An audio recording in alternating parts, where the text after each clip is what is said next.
Hello friends, welcome to Ravi family. ரொம்ப நாள் கழிச்சுங்க, almost 1 year ஆகிடுச்சு. குழந்தை பிறந்ததுனால வந்து எங்கேயுமே ட்ராவல் பண்ணல. அதனால இப்போ வந்து ஒரு ட்ராவல் போயிருந்தோம். இன்னும் ஒரு ஷார்ட் ட்ரிப் சேலம் வந்து ஏற்காடு வரைக்கும் போயிட்டு லஞ்ச் சாப்பிட்டு திரும்ப வந்தாச்சு. நாங்களாவது பரவாயில்லைங்க, நிறைய பேர் காஃபி குடிக்கிறதுக்கெல்லாம் போகிறாங்க. இந்த ட்ரிப் வந்து ஒரு சின்ன வீடியோ தான். சேலம்லேருந்து நீங்கள் போனீங்கன்னா வந்து ரொம்ப கிலோமீட்டர்ஸ் கம்மி. சேலம்லேருந்து ஏற்காடு வரைக்கும் அரௌண்ட் ட்ரிப் பார்த்தீங்கன்னா 60 கிலோமீட்டர்ஸ். ஒன் வே நீங்கள் போனீங்கன்னா 30 கிலோமீட்டர்ஸ். ரீசெண்டாக சென்னையிலேருந்து சேலம்க்கு ஏற்காடுக்கு டைரக்டா பஸ் விட்டுருக்காங்க.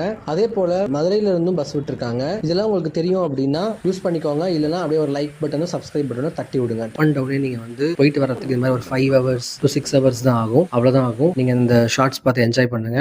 உங்களுக்கு பிடிச்சிருந்தா கண்டிப்பா சேலம்ல வந்து விசிட் பண்ணுங்க. கிளைமேட் ரொம்ப நல்லா இருக்கு. அதே டைம் வந்து தண்ணி எல்லா இடத்துலயுமே இருக்கு. எல்லா டர்ன்ஸ்லயுமே தண்ணி இருக்கு. ரொம்ப பார்த்து பத்திரமா போயிட்டு வாங்க. Thank you so much for watching this shorts.